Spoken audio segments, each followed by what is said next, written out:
Тэгэд энэ төрлийн нууцыг хэн задлаа гэж тийж хүнийг ирээдэггүй л байна. Угаасаа хэн алдав гэж ирж байгаа юм. Тийм хараа. Хэн алдчихав гэж.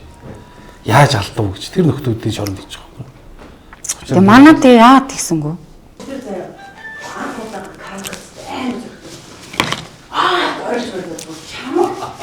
Зөөр яг гоё дуулдгаараа юу? Яг өөрийнхөө байхгүй ингээд амар ичээл. Тэгээ нэг хоёрхан дуу дуулна тэгснээл тэрийгээс арайч уу гэж нэг юм ячил гэж өчтөр зүгээр аагаас нэг хэлж байгаа л. Бүр зүгээр юу ч хамаагүй зүгээр амар ойлоод дуулсан чи гоё би. Ой стресс тайлгдаж байна уу? Адраа шүү дээ тий. Хиний мөнхт аврагын хөшөө байгаа шүү дээ.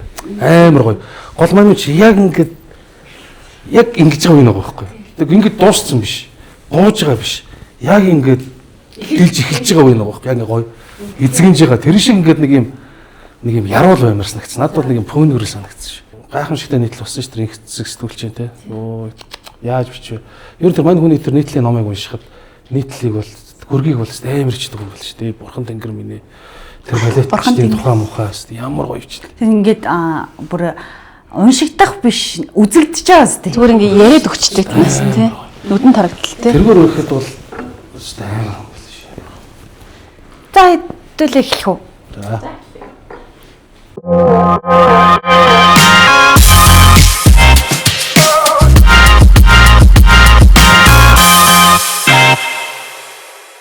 За өдрийн төргийн үзэгчдээ яг энэ бичлэг одоо үзэж байгаа хүрж байгаа цаг үеийн мэндийг хүргэе.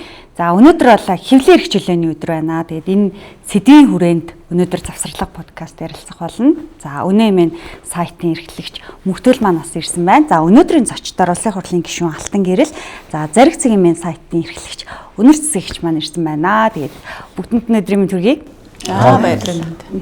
Тэгэхээр яг одоо бол улсын хурал дээр бас эрүүг хуулийн хилцэж байгаа. За эрүүг хууль дээр гүтгэх гэдэг заал байх ёстой үгүй юу гэдэг хилцүүлэг өрнжийн. За хэвлэл эрхчлөөний өдөр болж ин гэдэг гутгаараа би бас өнөөдөр чөлөөтэй сайхан ярилцъя гэж утсан юм.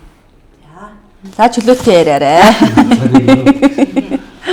Ер нь энэ одоо хуулийн зүйлчлэлтэр өнрөөгийн хувьд ямар одоо байр суурь илэрхийлэх үү? Одоо ялангуяа энэ хэвлэл эрхчлөөд одоо нэлээд ноцтой халдах юм байдал үүсээд байгаа шүү дээ. Одоо сэтгүүл зүйн яг бодит кейсүүд дээр тий. Тэгэхээр өнөөс Яг хуулийн байгууллага нь яг хуулийн байгууллага шиг шудраг, шилэн, ил тод, цагаатах яллахаа зэрэгцүүлж явдаг тий. Ийм байгаа нөхцөлд эрүүгийн хуулийн энэ гүтгэх гэдэг заалт бол би бүр торгохч биш. Тий зорчих хэрэгч биш бүр хорих ялдаа бүр өндөр хорих ялтай байгаасаа гэж үздэг. Ер нь бол хүний нэр төр гэдэг бол халтшгүй. Монголчууд эрт үеэсээ ярьдаг шүү дээ. Тий хүн нэр уурахаар яс уураа гэд. Айгүй эн чинь эрхэм зүйл байхгүй. Хэнийг ч гүтгэж болохгүй. Хүнийг ер нь гүтгээд алчдаг шүү дээ. Гүтгээд хилмигдүүлээд алчдаг бид нэр туршлага байгаа учраас гүтгэх гэдгийг бол үзэн яддаг. Өөрөө ч гэсэн хүн гүтгэчий гэдэг ийм санаа зорилго агуулдаггүй л дээ. Том алгааг нь бол дэмждэг. Худлын мэдээлэл гэдэг нэг том уут хийчээ тэрлэг юм болгоныг жихэд идэг бол дэмждэг. Тэгэхгүй яг юм чинь ийм энгийн байгаа байхгүй. Одоо жишээ нь бидний гар утсыг хулгаад авахд хүн шууд эрүүгийн хууль авч байгаа. Гэтэл хүний нэр төр гэдэг гар утсаас хямдах юм уу гэдэг асуулт. За одоо малын хулгай ч юм бас нэлээд өндөр ял шийтгэлтэй юм төрг штэ. Тэгэхэд одоо манай хуулийн онцлог байгаа. За 2 хонь аваад ингээд хорих ял. Нэг өхөр халаад хорих ял. Адуу туугаад хорих ял. Тэг яг хүний насаараа бүтээж бий болгосон тэр алдар нэрд нь халтчаад ямар нэг байдлаар хариуцлага хүлээлгэх юм бэ гэдэг нэг логик. Гэхдээ бүр ихэнд нь хэлэхэд би яг өмгөөлөгч хууль судлаачид энэ байр сууриа 2010 оноос хойш илэрхийлж явж байгаа. Одоо 16 жил ярьж байгаа болох нь шүү дээ. Тэрнээс ч одоо нэг гişүн болчиход өөрчлөгдөөд те сайд хийж явахдаа өөрчлөгдөөд ягсан зүйл биш. Тэгээ яг саяхан 2025 оны 4-р сард буюу одоогоос яг 1 жилийн өмнө Ханган Бүсгийн аймгийн нэг суманд аймгийн төвөөс 70 км зайтай байдаг нэг суманд нэг асуудал гарч байгаа юм л та. Дунд сургуулийн багш эмэгтэйг бусдын нөхөртөө явуултгаа болооч гэдэг ингээд сумынх нь 2 групп, аймгийн 2 группээр пост оруулж байгаа зурагтай. Тэгээд нэрээ нугаад оруулдаг шүү дээ. За тэгээд энэ үндсэн дээр юу болж байна гэхээр за тухайн эмэгтэй гэрүүл тасар хүн зовлон тохиолдож байгаа. Нөхөр нь яг л манай монголчуудын адилаар урагшаага цагаан хаданд машин барьдаг. Эхнэр 2 хүүхэдтэйгээ сумын төв дээр багш идэг эмэгтэй. Ингээд гүтгэлээгээ цагдаад хандаад энэ хоорондоор нөхөр нь тэр хоорондоор ирж байгаа гэр бүлийн хүчирхийлэл үлдэгдэж байгаа ингээд бөө юм болоод эмэгтэй сүулт нь амиа орлого болтож байгаа. Тэгэхээр энэ хүн хариуцлага хүлээхгүй л юм гэдэг асуудал. А яг бүр ихэнд нь хэлчихэхэд ер нь бол энэ дээр бол одоо хорих ял гэдэг юм уу энэ зүйлээс илүү эрүүгийн журмаар шалах шаардлагатай болчиход. Ягаад гэвэл тэр багш эмэгтэй аймгийн төв рүү очиод өмгөөлөгч аваад тэмдэгтийн хураамж төлөөд нэхэмжил бичээд жил гарan шүүхтээд нөгөө хүнээ олуулж чадахгүй байхгүй. Тэр хин гүтгсэн тэр юмны хонос цагдаагийн байгууллага л явна. Хүний эрх шиг хамгаалах үүднээс эрүүгийн хууль өөрөө нийгмийн харилцааг хамгаалдаг хууль. Бидний өмчтэй байхыг одоо бусдад зодуулчихгүй, бусдад алуулчихгүй, бэртэж гэмтчихгүй, машинт ариулчихгүй байхыг хамгаалдаг хууль байхгүй. Ийм учраас эрүүгийн хамгаалтаас хүний нэр төр гэдэг зүйл гарах эсвэл гэдэг. Энэ үндслээрээ л би эрүүг байх ёстой гэж үзээд байдаг хүн.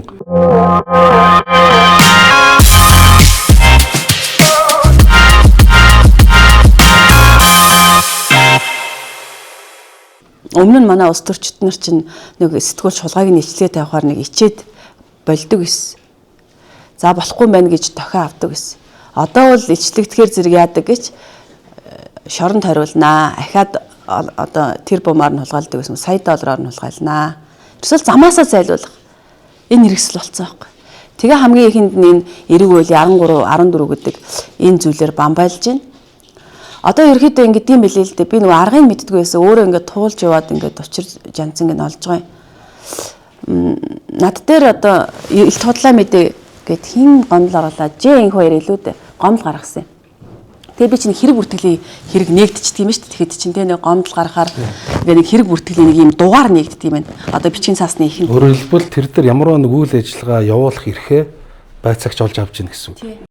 Тэгээд над дээр гомдол гаргацсан тэр нэг 800 хятад иргэдийг оруулж ирсэн компаниуд дотор манай ширийн компани байдаг байхгүй юу? J2-ийн компани. Нэг сэтгүүчтэй 50-50-аар нийцэмссэн. Тэгээд тэр асуудлаар их хоёр уг нь би тэр 800 хятадыг оруулж ирсэн компани дотор байхгүй гэж надтай маргаж байгаа байхгүй юу? Энүүд байж болно шүү дээ бас. Тэгээд тэр хүний ирэх. Тэгээд би очиод байна. Энэ улсын бүртгэл дээр чи ингэж байна. Сэтгүүн 50% чи эзэмшдэг сэтгүүлч нь энэ байна гэд ингээд баримтаа гаргаад ирнэ шүү дээ. Би ингээд байцаагчтай очиж өгнө шүү дээ. Тэгсэн тэр үед тэр яагаад чи би жоохон зарим зүйл дээр нэг тэнийг юм шиг мөрлөө зарим зүйл дээр гэрхаа байдаг байхгүй. Яаж чи тэр хэрэг бүртгэлийн хэргийг нь тэгээд ингээд нөгөө юуг нь номерыг бичээд авчдаг байхгүй тэмдэглэлийн дэвтэр дээр. Тэгсэн чинь дараах нар нь одоо тухайн үед хийм байлаа да сангийн сайд. За өнөрөө ингээд чиний эрүүгийн цагдаагийн газраас чиний татвар төлсөн байдлыг эрүүлээч гэж татрын ерхий газар руу цогчээ ийм алтан бичиг гэдэг. Тэгээ би чи нөгөө нэг юуг нь хардсан байгаа. Тэгсэн чи нөгөө нэг энх хоёрын өгсөн нөгөө нэг хэрэг бүртгэлийн хэргийн дугаараар өнөр цэцэгт холбогдох ийм бүртгэлтэй хэрэг мөрдөн шалгах ажиллагаа явуулж байна. Өнөр цэцгийн татвар энэ өнөр цэцгийн гэдэг нарангийн өнөр цэцгийн гүт регистр тавиад хувь хүн дээр татвар төлсөн байдал. Таслал тавиад өнөр цэцгийн эзэмшдэг га үзэгтэн регистрийн дугаар энэ дээр татвар төлсөн байдлыг эрүүлнэ үү гэдэг ийм албан бичиг. Тэгээ би чинь энэ хэргийн дугаараар энэ хүмүүс чинь эргүүлээд ингэдэг юм байна штэ гэд. Саяхан нэг холбогдлого. Тэгэхээр эн чинь нөгөө нэг ингээд эрүүгийн хуулийн 13 14 гэдэг энэ зүйл заалт чинь нөгөө нэг юу гэдэг юм бэ? Энэ хуулийн байгууллага руу нэг юм очдог замыг засаж өгдөг байхгүй. Ингээд нэг юм замаар ингээд нэг жимээр явах хэрэгтэй штэ тий. Шууд өнөр цэцгийг дуудаж авчиргуудаар татраа төлснө үү? Навшим нэхэр чинь нөгөө нэг хууль зөрчих гээд байдаг юм шиг гоё тий. Арай улаан цай болоод тэгээ сая бас тэгээ би энэ нэг байдал нь засагдсан болоо гэсэн чи сая дөнгөж саяхан манай нэг сайтын эрхлэгчдэр тулгарсан л да. Цагдаагийн ерхий газрын дарга генерал Болдын талаар мань хүн мэдээ бэлтгээд байгаа. Тэгсэн чинь Болд дарга нь ягаад чинь гомдоогүй гэж байгаа. Тэнгүүтээ кибер дээр дуудаад байгаа. Манай тэр сайтын эрхлэгчийг дуудаад байгаа байхгүй. Хэний гомдлоор өгөхөр зэрэг хэлэхгүй байгаа. Тэнгүүт нь одоо бодохдоо киберийнх нь Болд даргийнхаа өмнөөс гомдоод байгаа юм уу та? За тэгээд мань хүн очиж байгаа. Очисон чинь хүний өмнөөс хүн гомдд юм. Тий. За тэгээд эхний гомдол гэдгсэн манай тэр сэтгүүлч жоохон яг эхний удаад бол мань хүн өөрийнхөө кейсийг үл ярих сонирхолгүй байгаа юм шиг зүгээр ярьж өгч. Жоохон галзуу. Галзуу нөхөр таарч байгаа байхгүй. Тэгээ нэг байцаагч нэг жоохон над чиг маанаг амьд нь таарч байгаа байхгүй. Тэгээ ингээд прокурорын даалгавраар гал ингэсэн гинэ. Прокурорын даалгавар гэж. Юу прокурорын даалгавар гэдэг авид наа бичээ гэж шүүрж аваад прокурорын даалгаврыг нэг уншсан чинь сэтгүүлч тэрний хувийн байдлыг тодорхойлох. Дансны арилжааны банкуд дансны уулгыг авах.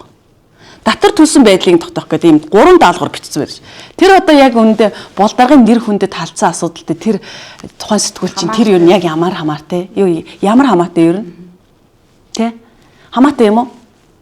Хамаарлахгүй шүү дээ. Татвар төлсөн байдал нь.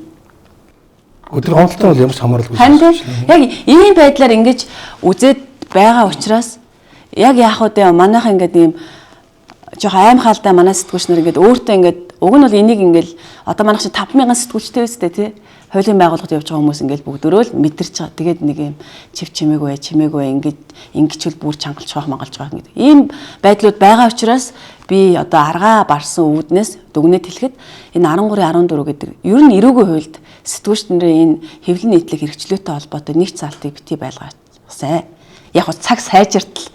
За яг бид нар ингээл бүх юм ийм бузар булаагаараа байхгүй нэг өдөр сайхан болох биз. Тэр үед нь сайхан эргүүлээд оруулдаг. Бүр ялын санкц нэмдэг. Яг логикийн зөрчилтэй юм. Бид нар эрүүг үйлээ бүхэлдэн хүчингүй болгож чадахгүй байхгүй. Өнөөдөр жишээлбэл тэр нөлөөллийн тухай асуудал ярьж байна. Өнгөрсөн хугацаанд болсон үйл явдлаас надад юу сонирхолтой санагдсан бэ гэхээр одоо өнөр цэцэг сэтгүүлч өөрт нь бол их сонь санагдчихсан байна. Үндсэн хууль бодлын зөвлөл 3 гишүүнтэй. Монгол Их хурлын дарга, Монгол Улсын ерөнхийлөгч, Монгол Улсын ерөнхий сайд.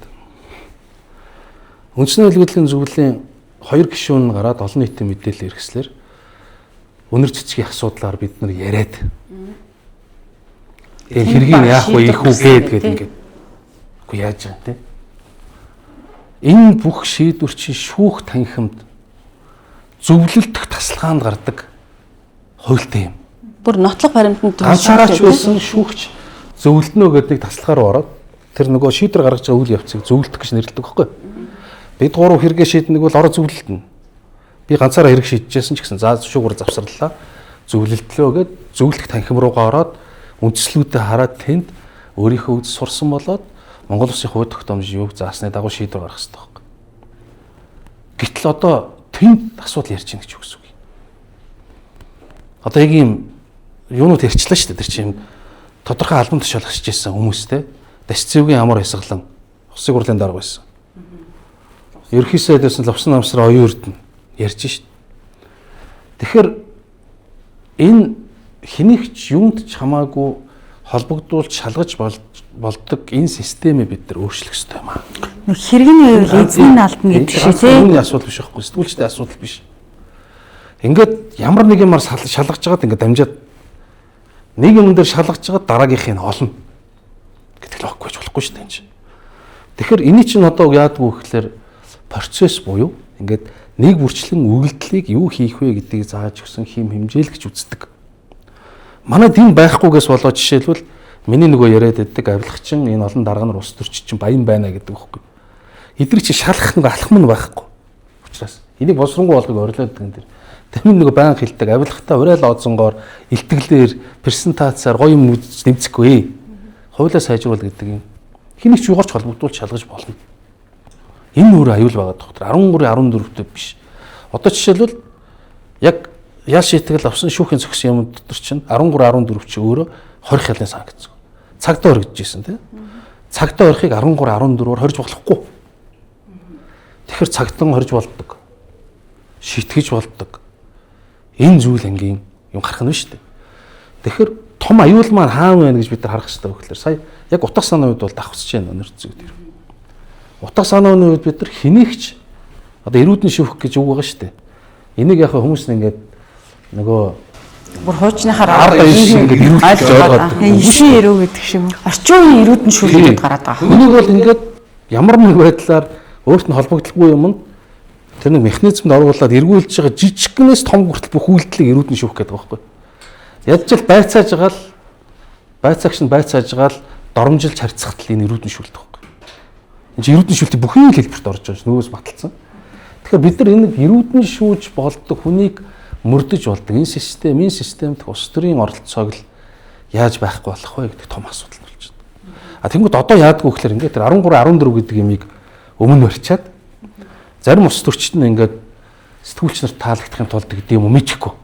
Энэ л байхгүй болох хэрэгтэй гэдээ гоё ярина. А гэтэл энэний цаана байгаа тэр эргүүлж болдог нэг машин руу игээд ингээд эргүүлчих болдог энэ араашүүдийг хэрхэн яаж сулж байхгүй болох вэ гэж ярихгүй.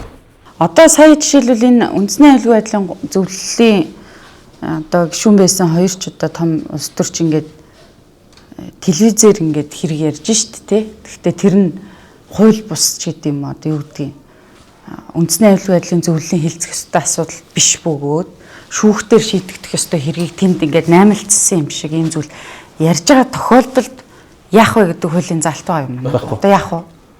Одоо хамгийн харамсалтай нь энэ байхгүй. Уг нь энэ хүмүүс ч хариуцлагуулах ёстой шүү дээ. Яагаад тэнд ийм яриа суужсэн бэ? Яагаад шүүхийн байгууллагын гадуур ийм яриадсан? Ийм яриа болсон юм аа гэж хэлээд өнгөрчихөж байгаа. За өөрөөс ийм яриа болсон. Тэгвэл яагаад яах юм гээд тэгвэл та нар яг ингээд нөлөөсөн үү, яасан хийсэн үү гэдэг эний ч орос явдаг механизм ч байхгүй. Энийг зүгээр ингээд хоригчиж байгаа. Энд байх ёстой мó байхгүй байх. Яг нь одоо байх яаж юм байх ёстой? Одоо бид нар чинь нэг юм амархан тасдаг юм байна шүү дээ. Анх жидүү мэд 950 сая төгрөг лөө те. Пэх энтер гэж хэлсэн. Дараа нь тэрумаар яригддаг болол тэгснэ бүр орд газар мазар сүүлдээ 100 сая доллар маалар гэсэн чинь зүгээр нэг мэдээ болоод өнгөрдөг ч байна. Одоо ч тэрумаас буухаа өстэй их найд майд бол хэдэн их найд. Тэгээ ер нь ингээ барь тэдэн сая доллар молор гэхээр ч Монгол мөнгөөр хэд юм бэ гэл энэ мэдэгч тий. Тооны машин ч багтахааргүй 110 сая доллар ч хэдэнд бүргээ. 110 сая доллар ч одоо хэдэн за 3500-аар бодох уу? За дундчлаа 3500 70 хэдтэй байгаа хаа. Тэгэхээр зүгээр 3500-аар баг ханшаа 385 тэрбум төгрөг болно. Тэгэхээр 3500-аар бодвол 385 тэрбум аа. Тооны машин ч багтахааргүй. 385 тэрбум болно гэж бодож шүү. Тэгэл энэ ч одоо 1-2 хүний л одоо амжиргаа залгуулах мөнгө шиг болчиход байгаа юм шүү тий. Тэгээд бид нар нөгөө нэг юм тасчаад байгаа байхгүй. Одоо ингээд ширээн дээр бид нар ингээд хавц тэрэг гэж үзвэл нийгэл орхиод байгаа. Энд нэг жидүүгийн, энд нэг боловсролын сангийн, энд ногоо автобусны, энд одоо нүүрсний мөрсний гэл. Тэрийг хаагаа цэгцлээд цааш явуулж байгаа юм байхгүй. Цаас аваараа л. Зүгээр мүзээ шиг үзээлөө. Аваарчсан бол бид гэсэн. Тэгээ хий үзий ядаад алхам ихгүй. Ингээл яваад байна л да. Одоо тэгээ энэ байдлыг ингэж хараад тах шиг байгаа нийгэм. Нэг бол ингээ хилэнтэйлийн хэрэгслүүд энийг ингээл амар зах замраагүй мэдээлэл тэдэн тэрбум мэдэн тэрбум гэр ингээ яриад байгаа учраас нийгэм дүжрүүдээ эмч гээд байгаа юм шиг.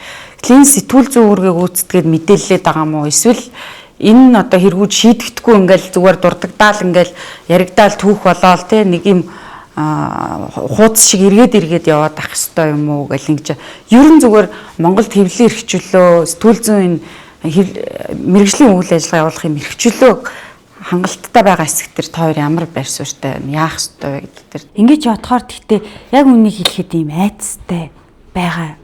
Би бол одоо ингээл нэг юм манай үеийн сэтгүүлчд бол айцтай байгаа л гэж боддог. Ингээл яг хөө хэвлэлийн эрхчлөөний энд гэс харахаар 2024 онд бид нэр 102-т байсан 108-д байсан болвол 2025 он 102 гэд нэг 6-7 байр урагшилсан. Гэхдээ дунджаас доогуур ийм байгаад байгаа байхгүй. Гэхдээ ингээл яг бид нар ингээл хүн амтнаас энд очиод яриа авъя гэл ингээд яг хүснээрээ те ингээд их хурлын гишүүд засгийн газрын сайд нараа ингээд зогсоож аваад яриа авч байгаагаа бодвол хүмүүс хэвлэлийн эрхчлөөтэй гэж харж болох ч гэсэндээ яг нөгөө талдаа яг ингээд нэг юм цовдлуулж байгаа сэтгүүлчтэй харах юм бол нөгөө талаас ингээд үндэсний аюулгүй байдлын зөвлөлтөд төрийн гүйцэтгэх нь хоорондоо ингээд ярьж агаад бас ингээд те яах вэ хүү гэдэг шийдлийг харж ин гэж бодохоор ер нь ингээ айцтай. Та цэрэгт явлаа. Цэргийн байгууллагад ажиллаж ирсэн. Ингээд юм шүү. 100 цэрэг байлаа гэхэд 100 цэргийн хамгийн нэг хайтайхан цовоо сэргэлэн одоо тий нэг хайтайхан гарын барьж аваад зодчтой юм шүү. Тэнгүү тэр 99 цэрэг бүр нам болчт юм шүү. Нэг тийм дүрэн байд юм уу? Гомцгүй. Яг цэрэг нэг тийм орооцохгүй шүү. Тийм одоо тий одоо нэг 1000 цэргийн нэг нь барьж аваад зодчиход бүгд дуугайл болчдөг байхгүй юу? Тийм учраас нас сэтгүүл зүйн чинь амыг ингээл хаачиж болно шүү дээ.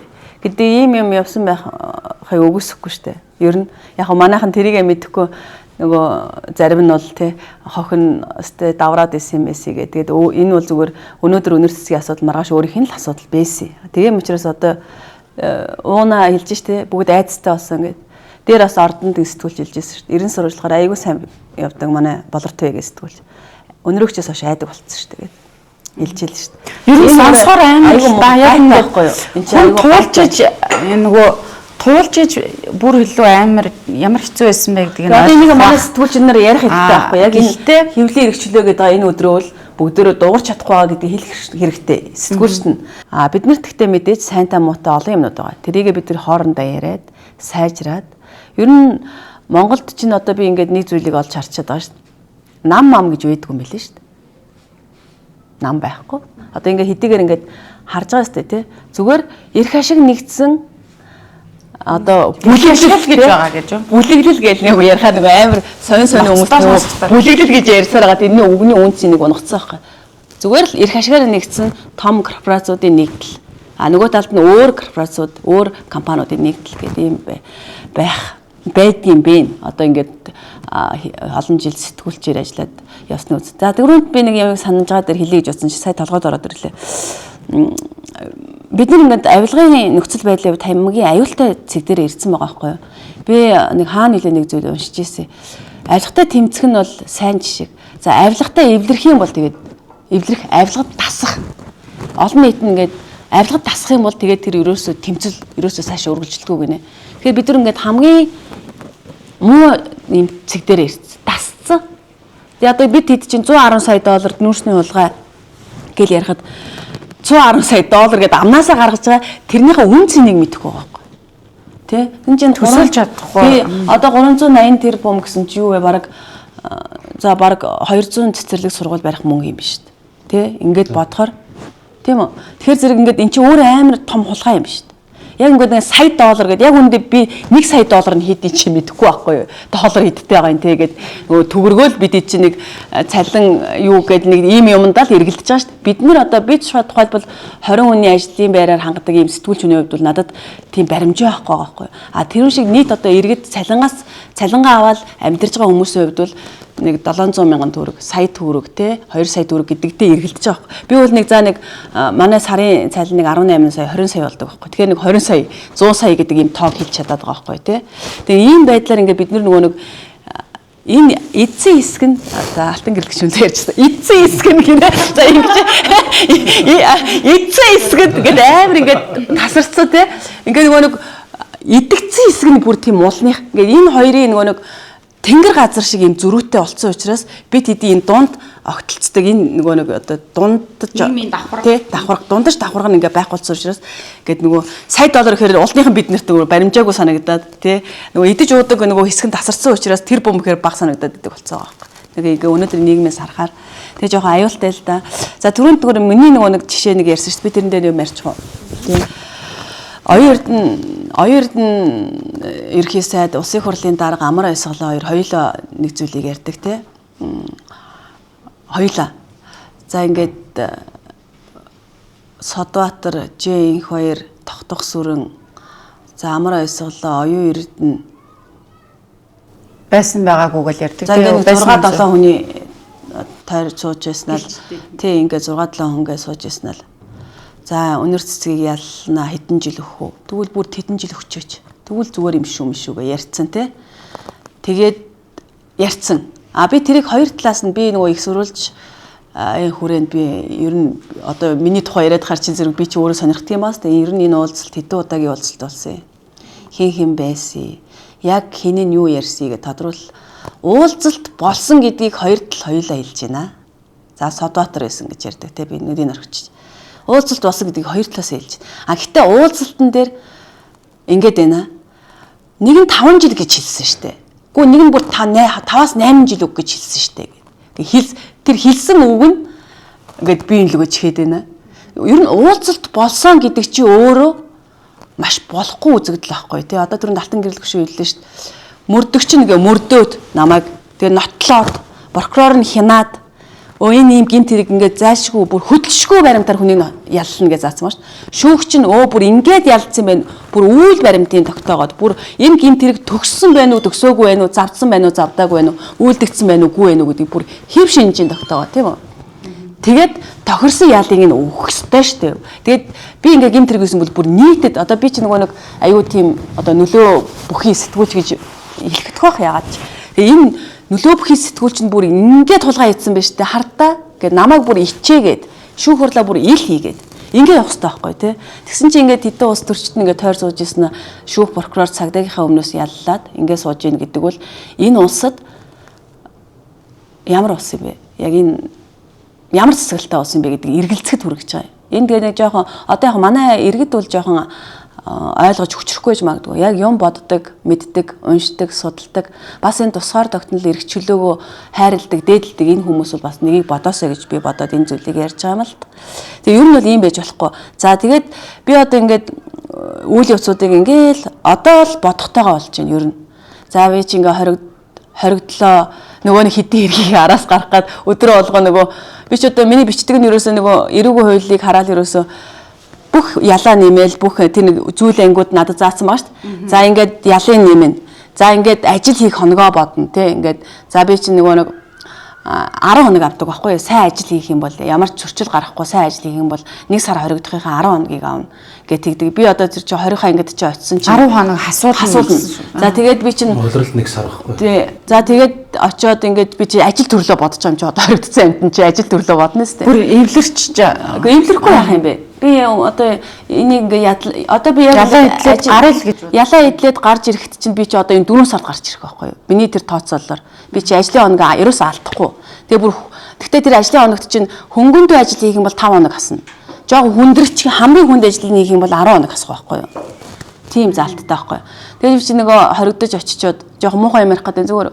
Тэгээ яг нэг тийм зүгээр ингээд аль зурчихсан. За тэгээд ингээд би чи ачигдаад очлоо 407 дугаар хорих анги дээр нөгөө айгүй ч их таргалсандаа тэгээд нэг шар хувц өмслөө таардаг хувц байхгүй нэлээд томхон юм углаад орлоо. Тэгээ орсон өдөр хэд хонлоо нэг байж исэн намайг ажил хийлгэх асуудлыг шүүхийн шийдвэр гүйцэтгэх ерхийн газрын дид дарга газрын дарга хоёр нь ирж ярьж шít. Тэр 20 анги дээр очиод нэг хоёр түнтийсэн дарга ирсэн л. За ямар ажил хийх вэ? Яах вэ? Ер нь тэгдэм үү гэхдээ процесс нь бүү штэ. Тэр 20 ангийн шийдэн штэ. Ер нь тэгнэ. Тэгэл тэр одоо 20 анги дотроо энэ зүйл нь зохицоод явах хэрэгтэй. Одоо тэр хүнд өөрт нь бас яана үстэй. Яг намар хэмжээний боломж олох үстэй. Өргөцсөн байлгүй дээ. Эсвэл яасан ч жоохон анхаарсан. Эсвэл гайгүй ажил өгөх гэсэн юм уу? Тэг гайгүй ажил өгөх гээд байна надад. Номын сан зүгээр юм биш үү? За эсвэл энэ талхны цэхэн зүгээр юм биш үү? Хүн амьтантай харьцдаггүй ингээд энэ дотроосоо гараа явчихдаг гэдэргээд яриад байгаа байхгүй. Надад тэр үл нэр аюу сонь санагдсан. Гэхдээ би юу хийхээ өөрөө мэдээ л та яллагдаад ирсэн хүн шүү дээ тий. Би өөрөө мэдээ л та. Би өөрөө энэ ажлаа хийлдэг. Би тэр чинь очингуудаа очиод бүгдийг судалчихж байгаа шүү дээ. За хамгийн хөнгөн ажил нь энэ юм байна. Номын санч, сургалтын өрөө цэвэрлэх, талхны цех гэдэг юм уу. За талхны цех нь арай ч хөнгөн биш. За ингэх юм байна. Энд нь ингэдэг юм байна гэд би чи очиод тэр эмгтээчүүдтэй юм яриад хүний арга явуулдаг хүн чинь энэ яадгийг ихчээ, тэрний яадгийг ихчээ гэд яваад ойлгочихж байгаа байхгүй. А тэгээд би нэг бодсон юм хамгийн хүнд ажил нь юу гэсэн чинь уурын зух гэж байгаа байхгүй. А тэгвэл би уурын зухан дээр ажиллая. Тэгээ би хоёр дарагт нийлж байгаа байхгүй. Та нар одоо тэгэл намаа нэг хөнгөн мөнгө ажил хийлгээл энэ чи тэг би л салбарын сайдын суулгачаад амар юм яриад хил амны нэмэр тэг хил амны нэмэр би хамгийн хүнд ажиллана гэж тэр хоёр бүр ингээд зог тусаад буцсан. Тэгээ би нүүрсэн дээр ажилласан л. Тэгээ нүүрсэн дээр ажилласан хүн чинь би ингээд нөгөө үргэлжлээд ямаа ярих гэж байгаа шүү дээ. Тэгээд ингээд ажлын хоног монго яах юм бол энэ 4 сард би гарч ирэх байсан. Хоригдоод энэ 4 сард уг нь одоо 4.9 жилийн хорих ял сонссон ч гэсэн би өмнө нь хоригдсон байсан. А уг нь бол гэрээ хорионд байсан 5 сарын насчих юм бол нэлээд тэр ял нь явчих байсан. Тэгэд би ч ингээд зүтгэл ялынх нь ард гарна л гэж бодсон шүү дээ. Тэгээд ерөөсөө ингээд нөгөө хоног моногоо хугацаагаа боцоогоод надад ийм бодох завгүй би чинь тэнцээ амьдраад байгаа юм шүү дээ тий. Тэгээ амьдраад ингээд араас нь ингээд бодлоо. За тэгээд аав маань өвчтэй байлаа. Тэгээ аавынхаа өвчин гэдгийг гээд би бас бодох завгүй байлаа. Эхлээд одоо ингээд хамгийн ихэндээ нөгөө асуудалд оронгуудаа ямар асуудалд унчуу гэдгийг айх их бодлоо тий. Эргүүдний шүүлт мүт гэдэг юм чинь над дээр зөндөө явагдсан шүү дээ. Би хизээ нэгэн цагт ярих л баг. За ингээд явагдлаа. Тэр нэг хэдийн хэрэг тохоодгоо хэрэгүүдийг нь би тайлбарлах гад. Тэгээ тэрэн дээрээс өөрийгөө ингээд эн чинь буруугүй штэ гэдэг юм яах гад би хэсэг бодлоо тийшээ чиглүүллээ. За ял авлаа бас нөгөө нэг хоног хугацааг нь бодох гад ингэлээ. За гараад ирлээ би аавыгаа өвчин гэдгийх гэд ингэлээ. За аав маань идэгсэнгүү нас орлоо. За тэр уу гашуугаа ингээд бодох гад ингээд ингэлээ. Ингээд нэг надад нэг юм бодох завгүй юм хугацаанууд байгаа байхгүй. Тэгээ одооноос би ингээд нэг юмыг ингээд бодоод амар ойсгол юу ярьч үгээд би ухрааж үзэж байгаа. Одооноос штэ. Оюун эрдэнэ юу ярьч үгээд ухрааж үзэж байгаа. За тэгээд ер нь би юу ярьсан чи хоригдсан ингээд бүх өнгөрсөн хугацааны цаг юмнуудаа ингээд ухраагаад би бичиж байгаа хгүй нэг нэгдгөө би ингэж дуурсан чинь ингэсэн гэд. За тэгсэн нэг тойрд сууж исэн нэг Жаданбагийн инх баяр, Янгуугийн Содбаатар, Дашцүгийн Амар Баясгалан, Лувсан намсрын оюун эрдэнэ Дулам сүрэнгийн Тогтох сүрэн Дулам дөржин чөлөө те. За ингээд ийм 5 6 хүний хүрээнд тэр өнөр цэцэгт ял өгье гэдэг асуудал чи яригдсан шүү дээ. Энийний дундаас над руу нэг хүн над руу хорих ангид байхад хоригдож байхад манай өмгөөлөгч бэгээр дамжуулаад надад нэг үг хэлүүлдэг. Тэр энэ тойр сууж исэн эрхмүүдийн дотроос. За би нэг их хурлын дарга болох гэсэн юм аа. Их хурлын дарга болох гэдсэн. Тэр үед миний жидүү авсан хулгайг, жидүүгийн одоо хулгай гэх юм уу, жидүүгийн асуудлыг гаргаж тавьсан. Тэр хэний захиалга байсан бэ? За хэлвэл бас энэ хорж байгаа барьж байгаа асуудалтай чинь бас жоохон ярилцъя гэдэг юм над руу ирж байгаа байхгүй. Тэрийг би одооноос ингэж бодож эхэлж байгаа байхгүй. Би ингээд цаашдаа ч гэсэн бодно. Гэсэн штэ гэл тий. Гэдэг юм бодлууд орж ирээд байгаа. Гэтэ яг хөө би бол эцэст нь нэг зүйлийг хэлэхэд би өөрийгөө буруугүй намайг цагаатгаад өг, намайг хилмигдүүлсэн гэж миний амнаас юусаа гарахгүй. Би хэлэхгүй. Би тэр зүг рүү ч явахгүй. Би ямар ч хөдөлгөөн хийхгүй. Би зүгээр л бүх юмсыг ажиглана, цаг хугацааг хүлээн. Үнэн өөрөө гарч ирнэ. Намайг ялсан тэр хавтас тэргүүд байгаа шүү дээ. Тэрийг бүгдийг л зүгээр мүзээ шиг дэлгээ тавьчих. Хизээ нэгэн цагт үннийг мэдэх гэсэн хүн бол. Тэгээд тэр дотроос намайг шоолох уу, хөөр хийлэх үү, үзэн ядах уу гэдгээ олон нийт өөрснөө л дүгнэх гэж бодож байгаа. Тэгээ энэ одоо манай ихч нэг ярилцлага өгсөн билээ шүү дээ. Би бас ихчээсээ бас их дутуу хүн юм байна даа гэж бодсон. Манай ихч хөдөөний малчин шүү дээ. Одоо нөгөө их хоёрыг нүүрс чинь гэж зарлаад исэн. Нэг ихч чинь. Тэгсэн чинь тэр тэгж. Үгүй цэцгээ ихчинд нэг 461 дэ хоригдчихсан байжсэн. Ихчинд чамаас нэг төрийн нууц гэд илэрсэн гэдэг бөө юм болоод байна. Мэдүү тэр цаас байгаа үстэй нууц гэсэн цаас. Тэрийг мэдүү шинжлүүлэх гэж хий. Гэчүү. Тэгээд чинийх байсан бол мэдүүгүй нөгөө нэг энэ хөө амны хэрэгтэй хүмүүс чинь гарын хуруу муруу гэж ингээд тий тогтоогдог гэж штэ. Тэр цаасан дээр чинийх байсан бол чи барьсан байх юм бол мэдүүгийн гарын хуруу үлдсэн байгаа штэ. Тэгээд тэрийг тогтоолгоё гэж. Черамнилист гэдэг лөө тий шүүх шинжилгээ явуулах гэж байгаа юм байл нь штэ гэж онцсон. Гэхдээ тийм өсөлтөө зөндөө. Тэгээд би сүүлд нь өмгөөлчдэр нэр наад нэг нууц гэдгээ цаасны чинь цаасан дээрээс чи миний гаруй руу илэрсэн юм уу? Би энэ тэндээс олоод ирж байгаа юм уу? Тийм камерын бичлэг байх хэрэгтэй шүү дээ. Эсвэл одоо нэг сайд уулзал нат ингээл цаамаа өнөр дэлгүүр нууц шүү гэдэг өгсөн байх хэрэгтэй шүү дээ. Би авсан байх хэрэгтэй шүү дээ. Гэтэ төрөл шүү гэж чамд бичиг өгсөн ч одоо миний ойлгож байгаагаар бол за энэ төрийн нууц шүү гэд надад өгөх юм бол би тэрийг авлаа гэд хэрэг үүсэхгүй үсттэй. Үүсчээд ер нь бол хууль дээр бол би одоо тэгвэл хэрэгтэн болох уу? Өгж байгаа хүн төрийн нууц чинь нөгөө задруулахаас гадна хадгалах гэж байгаа байхгүй. Минийх чи хадгалах штэ. Ирэхгүй итгээд одоо манай хууль дээр байдаг сони юмнуудын нэг. Тэгээд тэр буруутан болно. Тэгээд хилээд өгөөгүй байл яг уу? Хилж өгөөгүй байл яг уу тэгвэл тэгсэн ч буруутан. За тэгээ өгсөн авсан хоёр тэгвэл хоёулаа буруутах юм уу? Тэр төрийн нууц чи аваад маа гэд ингээ өгөөд тэгээд аваад хадгалаад байжсэн ганцхан буруу. Логикийн хувьд бол тэр төрийн нууцыг задруулсан итгээд заавал хариуцлах гэсэн шүү дээ. Энэ чинь төрийн нууц. Яах гэж төрийн нууцтай байдгүй гэхээр өөрийнхөө үндэсний аюулгүй байдал. Энэ ямыг сахин хамгаалах гэж бусдад мэддэхгүй зүйлээд нууц гэж үзэх ёстой ш төр чинь. Яг манай тавтаарсан юм л да. Албаны нууц гэдэг нэг юмтай. Албаны нууц гэж байна. Сая албаны нууц чи бүгдийн биш ээ. Энэ хуулийнхын өөрчлөлтүүдийг юу оруулаад л яваад байгаа. А тэгэнгүүт тэр нууц чи хэрвээ задрах юм бол мэд гисгүй итгээд мэдэж штэ. Би ч л төрийн нууц мэдж байгаа итгээд ингээд уугнаад хэлчлээхэд би задруулчлаа. Энд хууль бус оруулж авсан хэрэгт орж штэ. Дахиад цаашаага ярих юм бол дахиад задруулсан гэдэг ингээд явж штэ. Тэгэхээр үс логикгүй юусоо байх хэрэгтэй юм. Хэрвээ авилга авсан гэж үзвэл авилга өгсөн хүн байх хэрэгтэй үст. Энд чи айгүй энгийн логик байхгүй юу? Одоо ингээд энэ ширээн дээр цаа асгарсан бол хин нэгэн асгасан байх хэрэгтэй үст. Логик нь юусоо тэр төрийн нууц хэрвээ задарсан бол тэр задруулсан этгээд заавал байх хэрэгтэй гэдэг. Тэгээд задруулсан этгээд тайчж юу? Гэдэг л логик. Саарл ордонд л байгаа бах та. Тэ? Бодо тэр юм.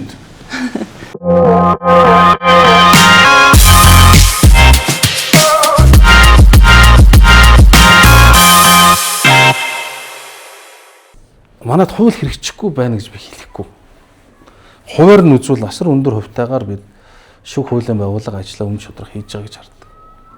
Гэхдээ хаана гэж орон нутагт манай аймгийн шүүхүүд Эрх мэдэлтэй хүмүүсээс тий ингээд тэгээд одоо яг л эгэлжирийн амьдралаа авч явах гэж байгаа хүмүүстэй холбоотой хэрэгүүд бол тэнд яг үг хүсгчлэн биелж байгаа. Үг хүсгчлэн шалгаж байгаа. Тэг шийдэж байгаа. Харамсалтай улс төрд нөлөө өгөх итгээд нэг нэр томьёо байгаа шүү дээ. Албан тушаалтан. За тэгээд мөнгөтэй хөрөнгөтэй хүмүүс энэ хэрэг өөрөө ингээд байж байгаа. Ингээд замхраад талхуулцдаг. Энэ хэсэг дээр л яг нөгөө ноён нуруу гэдэг шиг хугарчдаг. Одоо ингээд сая жишээлбэл хар л да. Яагаад одоо 40 жил одоо ажиллаа өгөөд 40 жил болсон. Одоо эрүүг үйлдвэрийн хөөөлцөх хугацаа гэж би эрүүг үйлдвэр хөөөлцөх хугацаатай шүү дээ. Хорж бүрдэх хугацаа гэж би. Тэг аль 10 жилийн өмнө ажиллаа өгсөн Зандаа үгийн их болд гэдэг хүн ерөнхийлөгчийн сонгуулийн 1 жил дутуу байхад арчилсан намын ерөнхийлөгчд өрсөлдөх магадaltaй их болд нөгөө нэг олон жилийн алдарт хэргийнхээ шүүх хурал гинт болоод чинь 5 удаа болсон билүү? Маш олон удаа болсон. Хэрэгсгүй болоод ингэ яваад. Яагаад эрхчлэлийн ерөнхийлөгчийн сонгуульд хамгийн өндөр магадaltaйг судлахаар тэргүүлж байгаа Норвегийн Алтан уяг гэдэг хүний 3 цагаатсан хэрэг буцаж явв.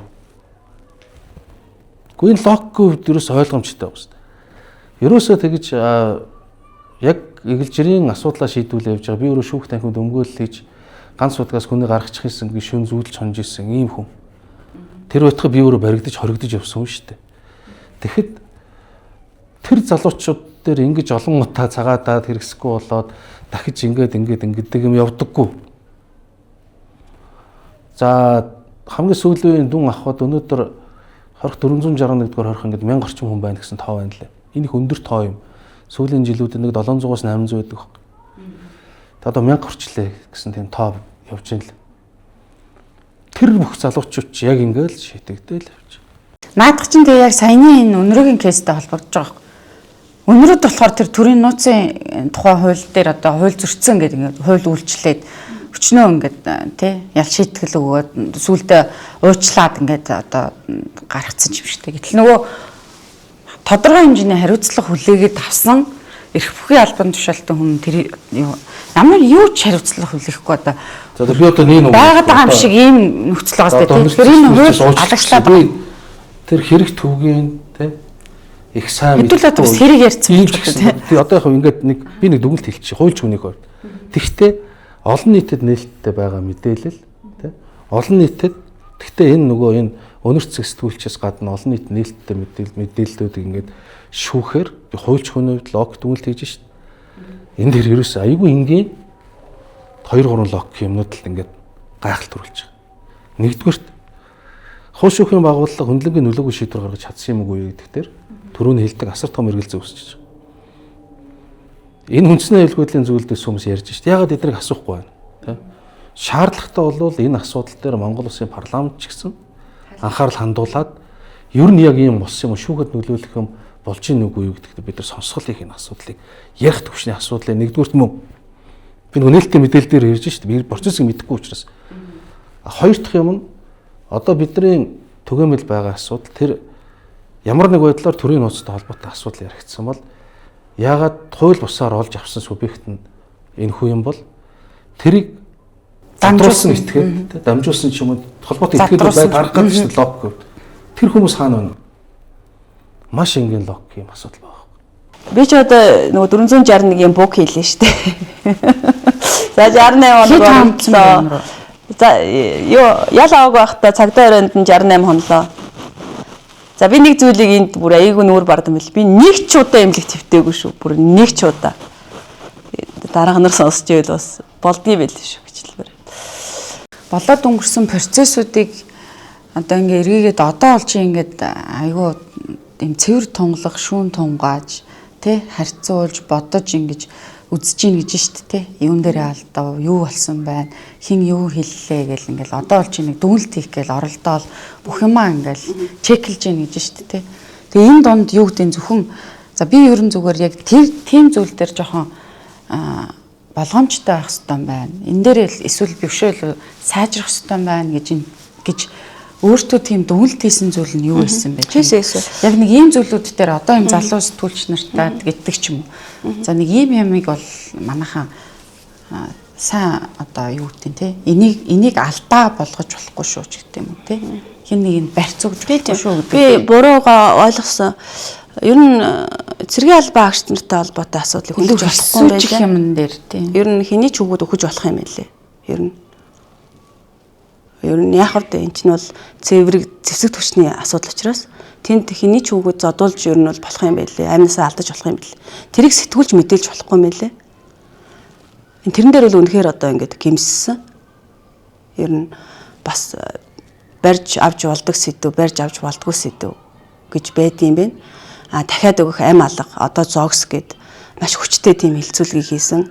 Би өөрийгөө тэрийг сэтгүүл зүй ажил талын мэдээллийг нэг талыг нь барьж дайраагүй амиа алдсан ар гэрийнхэн хүүхдүүдийг суулгасан тэнцээ хурандаа генералууд нь суусан батлан хамгаалалтын салбарынхаа суусан бүгдөө болохгүйгаа яриад би болохоор зэрэг тэндээс энэ цэргийн албанд хүний эрхийн зөрчлийг байхгүй болгоё л гэж бодсон. Тэрэн дээр би их том алдаа гаргасан гэдэг бол хүлээн зөвшөөрч одоо ер нь цэрэг одоо над руу чинь айгүй олон хүмүүс ханддаг шүү дээ. Манай дүү инглээ, зодууллаа, цохиуллаа ингээд би бүгдэн дээр нүдэ андаг. Тэгээд энэ цэрэг их орны талаар бас магтан дуусан тийм мэдээ сурвалжлага хий гэж бодоод би бас өнгөрсөн хугацаанаас эхэлж ажиллаж байгаа. Наа чи ялгаатай байхгүй да. Одоо жишээ нь Таиландд ч юм уу, Японд ч юм уу энэ эзэн хааны нэр төртэй холбоотой ямарваа нэг зүйл байвал хууль аягүй хатаа өрсөлдөхтэй. Тийм ч одоо хаан тийм бол тэр чинь нөгөө өдөр хувь хүн гэхээсээ илүү бас ягч бүр яг үзэхээр хаантай л улс болохоос арчлан дөртэй шүү дээ. Өөрөөр хэлэх юм бол улс оронд өөрийнх нь хамгаалж өмгөөлөх тэр үнэт зүйл гэж юм заавал байдаг. Байгаа хгүй. Заавал байдаг. Цэргийн албанд очиод эгэл ардын хөвгт амь насаа алдах бэртэж байгаа бол тэр нь буруутай он заавал хариуцлага хүлээдэг. Энэ тогтолцоог нэхэх нь өөрөө шударга байх ёстой зүйл. Тэгэхдээ ийм үйлдэл байгаагаас болж тэ өнөрөө нэхэж болохгүй. Ийм байгаагаас болж эх оронд үндсэн хууль заасан журам түргээ биелүүлж цэрэгт явах. Эх орондоо батлан хамгаалах. Энэ үйл явц өөрөө бүхэлдээ аюулт учирсан юм шиг хийж болохгүй. Би жишээлбэл өөрөө аав хүн, би 2 хүүтэй, би 2 үгээ цэрэгт явуулна гэж боддог. Би явуулна. Эрсдэлтэй гэдгийг мэдчихэж штэ. Тэ? Миний ах нар очиод зодуулаад ирж исэн. Тэр нүдэн дээр найз нөхдүүд наас гэмтчил байсан. Тэгтээ би явуулна. Энд чинь миний өх уучраас. Тэ? Тэгэхээр бид нар дахиад нөгөө ялгаа цагийн асуудал واخгүй. Тэгтээ ч бас энгийн цаг шүү дээ. Хүний эрхийг хамгаалах. Тэгтээ инх болон дайны цагийн ялгаатай тусгаар тогтнол аюулгүй байдал гэж байдаггүй. Өнөөдрөөс болж цэрэг армийн нэр хүнд унсан гэж үзэж болохгүй. Тэр илэрхийлж үзсэн шүү дээ. Тэгж болохгүй. Биш ээ. Өөр зүгээр юу хэлж байгаа нөхлөр хоёр ялгаатай зүйлийн талаар яриад байна гэж яриад байхгүй. Тийм яг би сайн нэг амар жижиг жишээ авч ярьсан л та. Жохон холж юм. Эн чинь ингээд бидний эрхэмлэх ёстой, үнэт зүйл хайрлах ёстой зүйл гэж бол байна. Тэрүүний тэр нэг миний хэлдэг тэнд хүн бэртэж гэмтэж ингэж байгаа бол хуулийн хариуцлага бүр зайлшгүй байх ёстой. Энэ өөр асуудал болчиход байна шүү дээ. Гэтэл нөгөө талаар бид нар энэ их орноо батлан хамгаалах, үндэсний аюулгуулаас ахин хангах туйлын чухал үүрэг. Нэг болонгой төрийн үндсэн чиг үүрэг нь энэ улсыг энэ хязгаар дотор нь амгалан тайван байлгах гэдэг бол төрийн үндсэн чиг үүрэг. Энийг хэрэгжүүлэхийн төлөө юм. Тэгэхээр энэ дээр ингэж ялгаа заагтай л асуудал танд бол буруу гэдэг юм уу, зөв гэдэг юм асуудал бол уг нь байхгүй. Энийх ялгаа цаг л олчвол энэ буруу зүгчийн асуудал эндээ тодроод ирнэ. Одоо нөгөө Японч хаан засаглалаа маш их нандинаж одоо эрхэмлэж ингэж үзэж байгаатай адилхан бид нар өөрсдөө бас тэгж үзэл төрөн тэр ажиллаа хийх ёстой болохоос биш тэрийг нэг мэдээлсэн сэтгүүлчийг манай үндэсний аюулгүй байдлын одоо төвшний юмыг ингээд харлуулад олон нийтийн ингэлээ гэж үзэх бол би бол шудраг усал гэж бодож байна. Гэтэ ер нь одоо нэг юм шудраг бус нөхцөл байдлууд байна шүү дээ. Одоо нөлөөлөл бол яг хуу хэвлэл эрхчлөөний өдөр те. Тэгэхээр энэ олон юмны арт одоо ингээд нэг юм туулж туучиж яваа хүний хувьд өнөөдөр манай улс хэвлэл эрхчлөөтэй улс мөн үү? Эсвэл бидэнд хэвлэл эрхчлөө байна уу гэдэг асуултанд та юу гэж хариулах вэ? Хэвлэл эрхчлөө чинь маних болцсон шүү дээ. Гэхдээ одоо нэр захыг зүгээр л нэг хурган дарга та нар хараа үстэ. За товчхондоо одоо шигээд байгаа юм магазин ихэд баг өрөөндөө бүр ингээ өмдөө татаж амжаагүй ээжж эрүүгнийхээ хөдөлгөнөө гэж сэтгүүлчийг заанаад байгаа шүү дээ. Тэр бол зүгээр бүр ингээд манай хуулийнхныг зүгээр л нэг юм хурган дарга заяа. Бүр газраар нь хөдөлгөнө гэж сүрдүүлж шүү дээ. Энэ ингээд бүр ингээд энэ өнөөдрийн энэ засаглаж байгаа энэ улс төрийн намын зүгээр соёл болцсон. Тэгээ одоо зүгээр ингээд нэг сайдыг зүгээр уг нь зүг тэр бол нэ тийм амар сүртэй шүмж биш. Батамгалан гэд одоо нэр цохоод кейс ярьчих тий. Батамгалан гэдэг хүнийг шалгагдж ийна л гэл нэг зариг дээр нэг мэдээ орчилт. Гэсэн чи Батамгалан өөрийнхөө одоо тамгын газрын даргаараа над дээр ирж уулзуулж шít. Батамгалаа. Хөөе өнөрөө өгшөө. Сая манай сайдын талаар ингээд танайха мэдээ хийсэн гэж байна. Тэгээд тэр шалгагдсан гэдэг асуудал шалгагдчихэ л гэсэн мэдээ. Ингэсэн гэж чинь. Тэгээ одоо ингээд чи ингээ өршөөлөөр гарсан юм чи буцаагаад хийчихнэ гэж шүү дээ чамайг. Тэр хүн бүр ингээд зүгээр нэг барилга хот байгуулалтын тамгын газрын дарга нөхөр шүүхийн шийдрийг яриа явчих. Тэгээ энэ ингээд тий нийтээрээ ингээд за тэгэнгүүт за тэр өөр 2 3 сэтгүүлч байгаа маа надтай адилхан тэгж зүгээр шалгагдчихэ. Тэгвэл Батамгалан сайд хамгийн эрүүл нь уушлаарай би шалгагдаагүй гэдэг нөгөө хуулийнхаа байгууллагын бичгийг яагаад энэ буруу мэдээлэл шүү. Энд чи өөр ингээд ийм эрүүл ахгүй юу? Одоо өөр юу гэдгийг за би яг Батамгалан дээр жишээ татчихлаа. Ингээ манай энэ сэтгүүлчд ингээ нэг ийм бид нар ч ерөөсөө мэдээ олох гэж л ингээд ажиллаж байгаа хүмүүст ямар ч мэдээ олдож болно шүү дээ. Хинтээ холбоотой юу ч олдож болно. Тэнгүүд тухайн хүн өөрийгөө буруугүй зөвийг гэдэг яг тэр бүр магадгүй тэр сэтгүүлч андуурсан ч гэж болно шүү дээ. Тэгвэл ингээд дахин дөө ихчийн дөө найзаа энэ чи ингээ андуурчжээ. Энэ ийм юм аа гэдэг нөгөө сэтгүүлч нартай ингээд харилцаа үүсгээд өмнө нь одоо манай энэ хуучны одоо ус төрчд мөрчдөл би тэгдэг байсан байх гэж боддгийг. Чи ингээд за тэгээд баг муудчаад дараа нь кофега тий кофе өмөө гэд ингээд сайхан ингээд зарчмын хувьд ингээд явж идэг. Одоо манайхан яадаг болсон гэхээр энэ хүний чанар их муудаад байгаа юм уу? Эсвэл энэ мөнгөндөө авилтаа их сохроод байгаа юм уу? Эсвэл айхтар айцтай болцсон юм уу те? Юус нэг юм гараал ирэнгүүт шууд таньдаг цагдаар байгаа болгоо. За наадгаал дууд одоо яаж хийж байгаа дуудаа чангал наадгийнхаа дансыг үз наадгаа ингэ.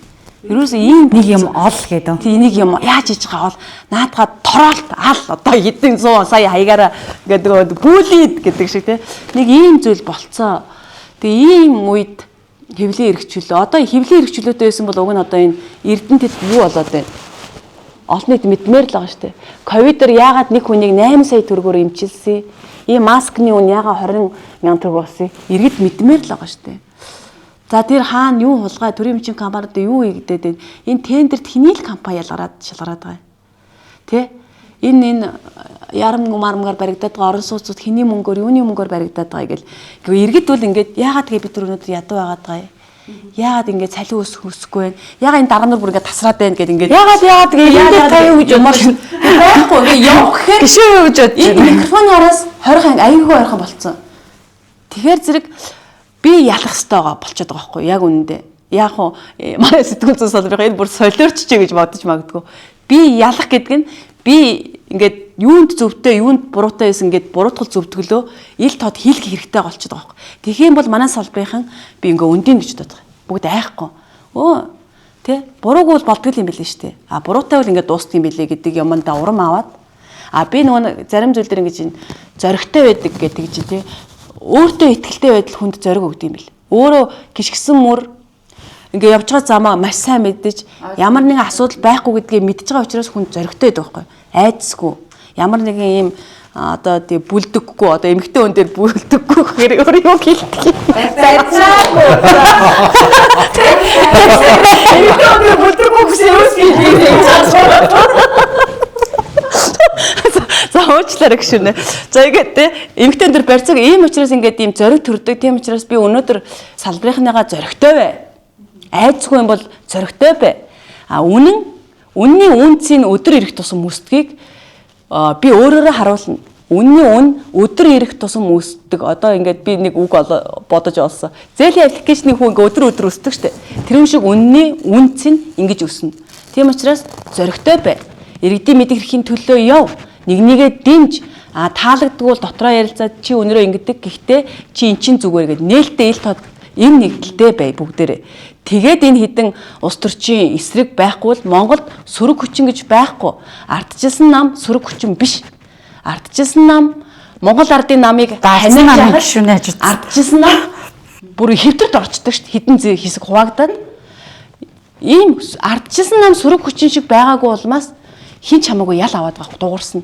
Тод дуу хоолой байхгүй болчиход байгаа. Тийм учраас энэ дээр одоо энэ парламентод байгаа за алтан гэрэл гишүүн бол айгүй шудраг гишүүн. Хүмүүс тэрийг мэддэг, маш сайн дэмждэг. За лото самбуу тод дуу хоолой мөн үү?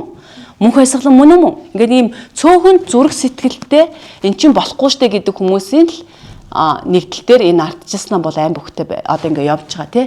Тэгэхээр ингээд энийг ялгаж салгаж мэдээлэхийн тулд би сэтгүүлчдийг зоригтой бай. Үнэн үргэлж ялна. Тэгээ бүгдэнд нь дэлхийн хэвлэлийн эрхчлөөний баярын мэд хүргье гэж бодож байна.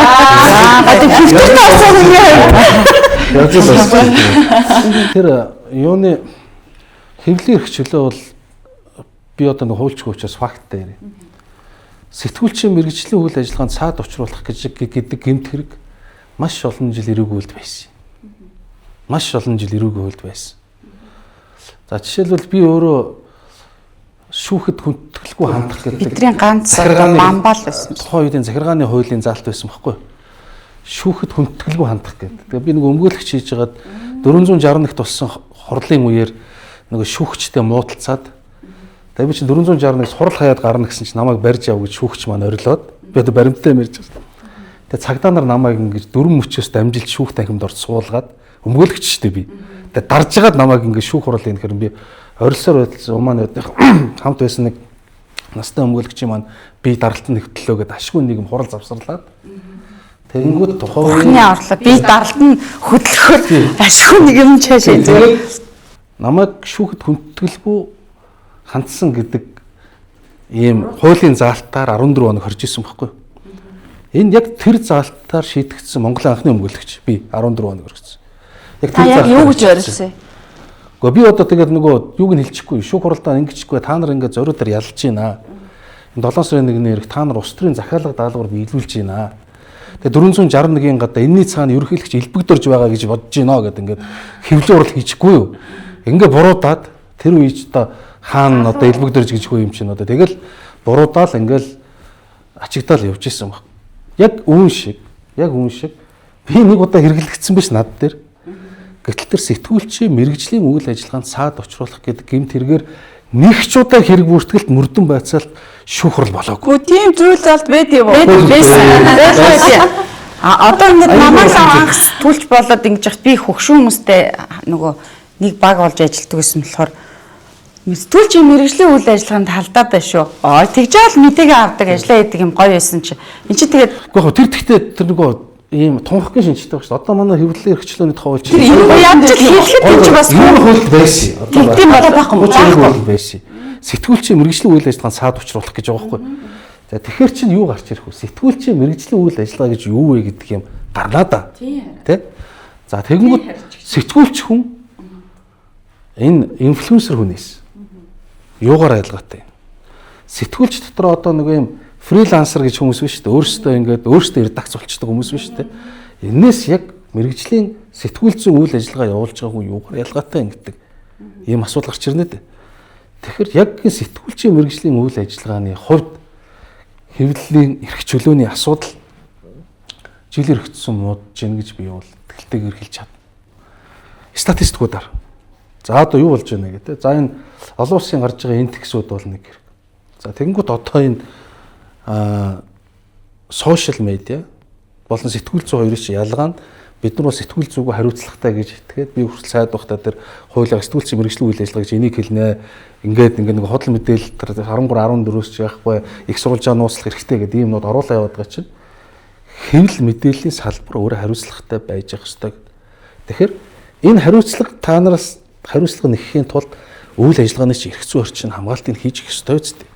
Бусдаас ялгаатай үнийг тэнд инфлюенсер хүн олон дагагчтай фэйсбүүкээр өөрийнхөө үзэл бодлыг чөлөөтэй илэрхийлээд ингээд явхад таны түрүүний хэлдэг бензин шатхууны үнийн талаар, нөхцөл байдлын талаар, хүний эрхийн нөхцөл байдлын талаар, гэмтэргийн талаар мэдүүлж байгаа, мэдээлэл ингээд гаргаж байгаа сэтгүүлч гэж хүний үйл ажиллагаа чинь өөрөө энэ бол хэвлэл мэдээлэл үйл ажиллагаа юм чи гэж хүмүүст итгэл төрүүлэх байх ёстой шүү дээ.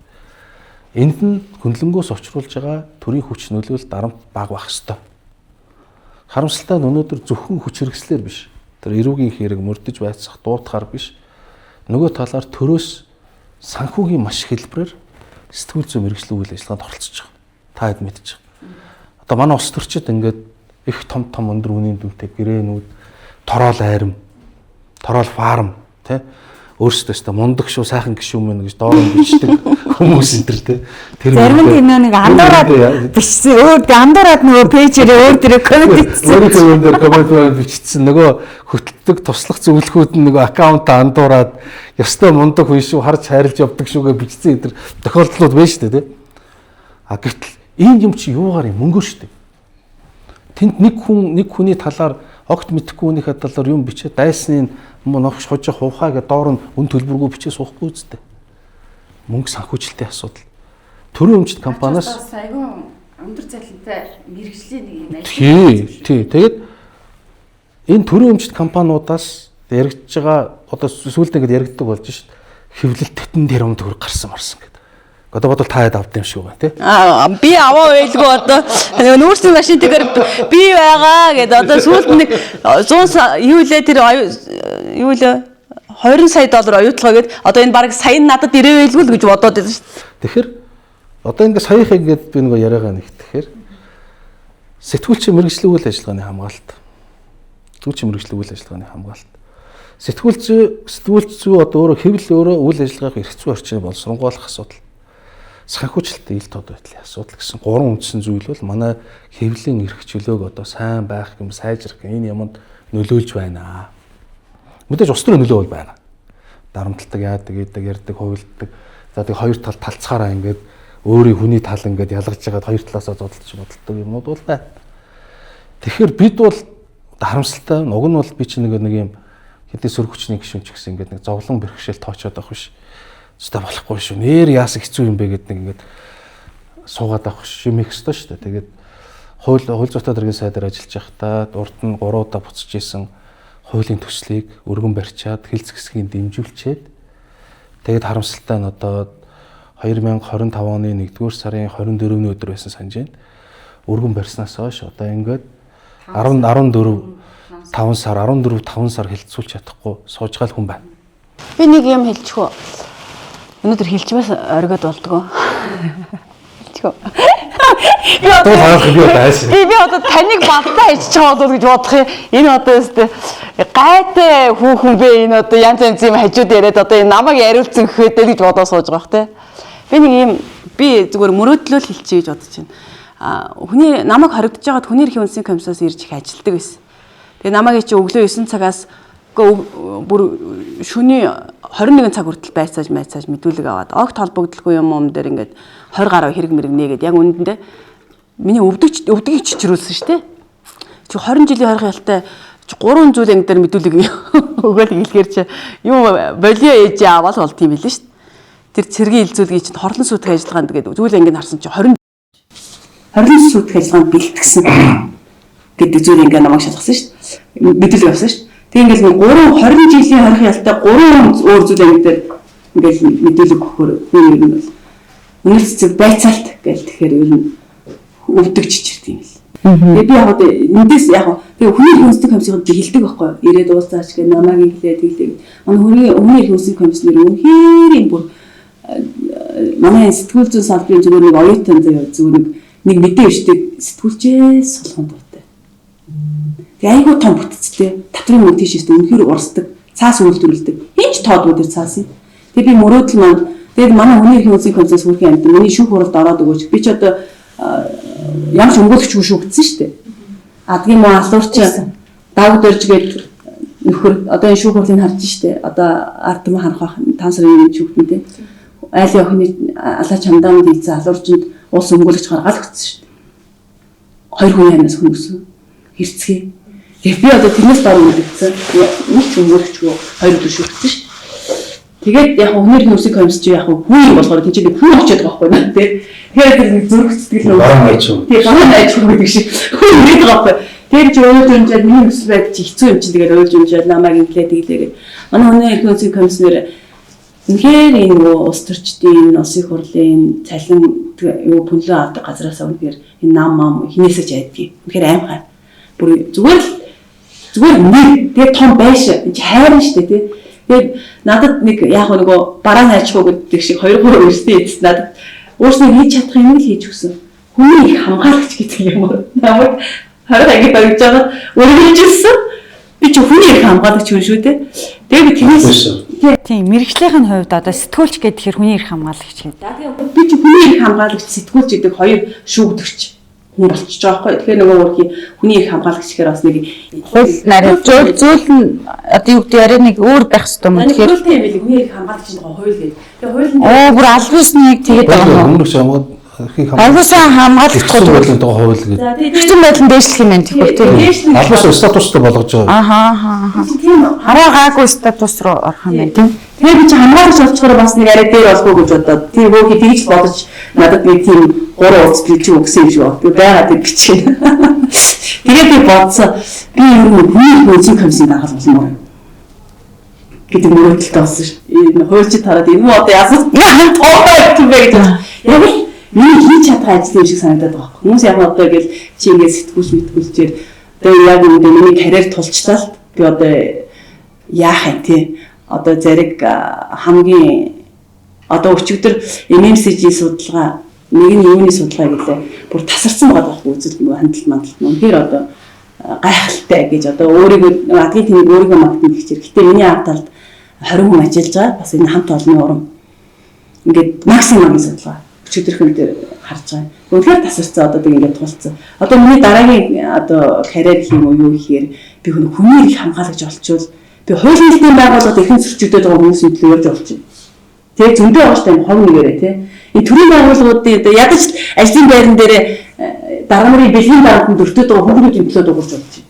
Ихэнх зөрчигдөд дуугарч ажиллаж болж байна. Тэгээ ингээд салбар бүхэнд энэ хүний эрхийг ингэж хамгаалдаг юм руу явах байсан гэж би боддгийг. Тэгээ яг та гурван давааны мөн хэрэг яг та чадах бах таа гэж.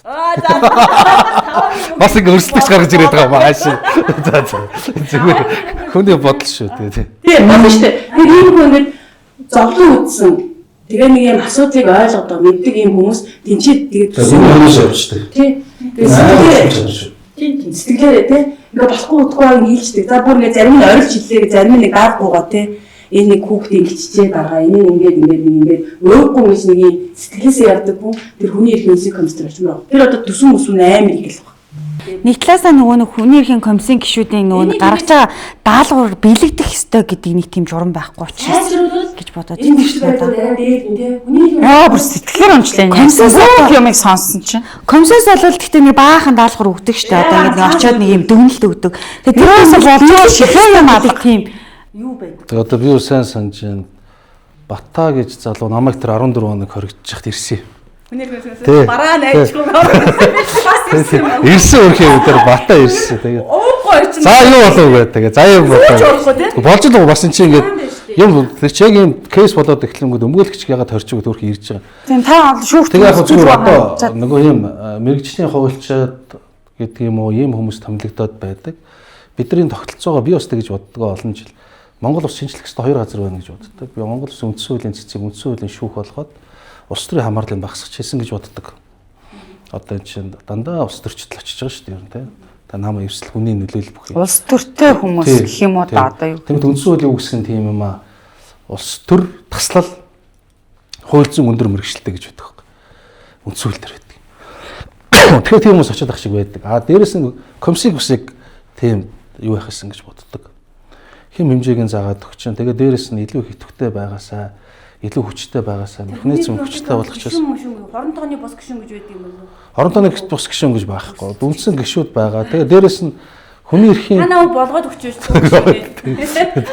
Тэгэж тэрүүгээр явсан гайг энэгээр дуудаад яах вэ гэж байгаа шүү.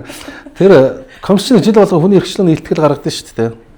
Нэг хэсэг бүр манай Монгол Улсын их хурл тэр бүр хилцгээч байсан. Мэдээ гаргахаач байсан. Хүмүүс тоохож байсан баг. Энэ аюул мó. А сүүлийн үед бол хилцсэн, хилтгэлүүч байсан. Дажгүй сайн гарч байгаа. Гэхдээ би нөгөө нэг үүдэнд ингээл бид нар сурвалжлал ингээл байжсэн шүү дээ. Ингээл ер нь шүүх хурлын процесс ингээл шүүх хуралтай өдөр ингээл нөгөө нэг товлогдсон цагаас эхлээл ингээл шүүх хурал дуусаал ингээл машинтаа ингээл хангинуулаад аваа гартал ингээл бид нар нөгөө үүдэнд ингээл сурвалжлал байжсэн.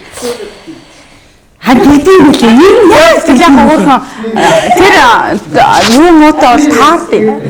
Амар нууц яг дандаа мэддэг.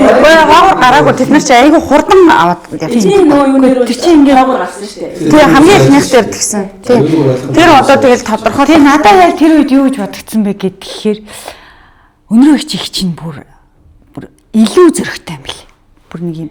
Би тэгээ зүгээр эднийх угаасаа л юм цөстэй хүмүүс юм байна да гэж бодсон шүү дээ. Яг гүүнэр тийм үгүй л үгүй. Үгүй шууд нээлж чи амар ингээл наан ингээл үжидэл ингээл хамгаалт аваад машин ингээл нэг дуграал нэг давзаалтахын шүүхийн гаднаас ингээл хөдөлсөн чинь намайг чи шууд ингээл үсрээ шууд хаалга руу ингээ очиж байгаа. стресс малтайгаар ингээл нэг уурын зүгтээ ажиллаж байгаа чи эргэлтгээс тачин гарна шүү дээ. Ингээл ноор ингээл хав бүр энэ царай байж бүр хав халтар юм болж байгаа юм чи. Ингээл гар гурав. Нэмж ашиг за. Ингээд гараад очивол тэгээ хоол өгөөд идэхээр ингээ байж байгаа. За чи гүрэн шүү. Уучлахгүй болохгүй шүү гэж бодчихгүй шүү дээ. Мараа гэж. Амар би зөв гомдсон чи одоо өөрөө ингэж байгаа юм шиг. Тэгээд нэг наттай айгу төстэй байхгүй. Бас айгу марцсан юм байна. Солигдож болдог бол би солигдчихгүй юу гэж үгдэг. Хөрөө мараа яг эзэклийг яг тийм төстэй юм байна. Яг тийм ялчистай. Бүрийгэл шүү гэл ингээл өдөөс авчаад тэгээд тийм чинь халтаас юм байж байгаа шүү. Тэгээд дүүгөө өрдөж болдгоо багтаа гэж бодож байгаа юм шиг. Уучлалт гуух гэснээс өнөрөө уучлалт гуйсан юм уу? Гуугаагүй юм уу? Гуухаар нь ерөнхийлөгч уучлалт үзүүлдэг юм уу? Зүгээр өөрөө ерөнхийлөгч тааллаараа шийддэг юм уу? За нэг хүн ясны асуудал байна. Би бас бодож дуусаагүй бай. Тий. Одоо бас их олон асуудлууд байна. Хаалт түүчс ингээл асуудаг асуугаасаа гэх бах гээл асууж. Тэр уучлалын талаар бол Одоохондоо ярмааргүй байна. Гэхдээ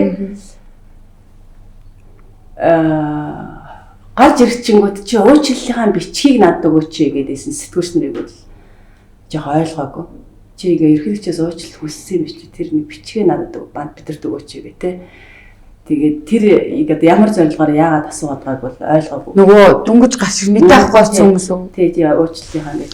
Яг энэ уучлалын хэсгийг бол би олон асуудлууд их сайн бодож байгаа. Олон мэдээллүүд дээр анализийн дүнэлтийн нэлээд сайн бодно. Тэгж байгаа ярина гэж бодож байгаа. Гэхдээ хизээ нэг өдөр ярина. Бид хэд нөгөө нэгэн хэвлэлийн эрхчлөөний өдрөө ярьж байгаа юм чинь түрүүн нөгөө яриан дандаар дурдсан шүү дээ. Хэвлэлийн эрхчлөө бидэнд байгаа юу гэтэл манд байна гэдэг. Одоо бид нар эдгээр өмжилсэн шүү дээ. Үнийг дарга нар өмжилсэн шүү дээ. Үнэн үү гэдгийг үнэн худлаа гэдгийг чинь дарга нар тогтоож шийддэг ус. Шийддэг. Энэ Монголын улс төрчид амар байгаа шүү дээ. Бүр их хорвоогийн юм ингээд. Эхнэр нөхрөө ондгоо байгаа шүү дээ, тийм. Манай гэрт бол том асуудал би шийддэг юм тийм. байна. Ингэж одоо тий. Та нар ч одоо мэддэг. Гүйгүй зүгээр ингээд нөгөө та нар манар цаашаа юм тий. Ерөн зүгээр ингээд нэг бид нар одоо тэгсэн штэ гэж ярьж марж байгаа жоохон тийм харамсалтай юм аа. Одоо сая логик дээрс тэгж гарч байгаа байхгүй. Нэг онгоо байдаг шүү дээ. Гэрийнх том асуудлыг би мэднэ. Жижиг асуудлыг эхнэр шийддэг. Тэгвэл аль асуудал том уу, аль асуудал жижиг гэдгийг эхнэр шийднэ гэдэг. Тэгээд нэг юм онгоо байдаг ш. Тэр шиг өнөөдөр яг тийм л болчиход байна л да. Юуг үнэн болгох вэ? Юуг худлаа болгох вэ? Юуг харлуул сарниулах вэ? Юуг мартуулах вэ гэдэг дээр л. Юуг шийдэх үү? Тий. Дараад юу таалагдах уу тий. Ер нь одоо яг хэвлэлийн эрхчлөөний өдрөөр ингээ бид ярилцж байгаа учраас ярианыхаа төгсгөлд нэг асуудлыг яриад бас тэгээд нэвтрүүлгийн өндөрлөө. Подкастаас өндөрлөө гэж бодож байна. Нэг юм хэлээ. Дандаа яг манай салбарын хувьд нөгөө нэг би бинийг хүлээн зөвшөөрөх гэдэг юм уу? Энэ асуудал аягүй тутмын юм шиг санагдаад байдаг л да. Өнөөдөр зариг хамгийн олон үзэгчтэй сайт уу мөн тэ эсвэл хиний дуу хоолой олон нийтэд илүү хүрч ин гэдгээ одоо манай салбарын дундаа нэг юм хүлээн зөвшөөрөх гэдэг юм асуудал аягүй тутмын юм шиг санагддаг. Тэгээд дээр нь хэвлэлийн эрхчлөөний тухай хууль дээр ч гэсэн тэ. Одоо уг нь бидний хувьд одоо яг энэ хэвлэлийн эрхчлөөнийхөө бид яг хууль хэрэгцсэн хүрээнд бид өөрсдийнхээ нөхцөл байдлыг уг нь сайжруулах хэрэгтэй байгаад идэг.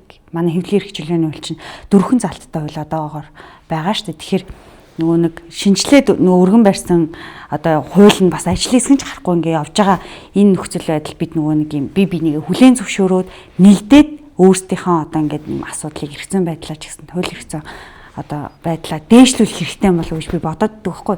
Гэтэл ерөөсөө нэг юм нийлэх асуудал дээр жоохон дутагдaltaй юм шиг санагддаг л да. Энэ дээрс байр суурь илэрхийлээ тэгээд дуусгах уу.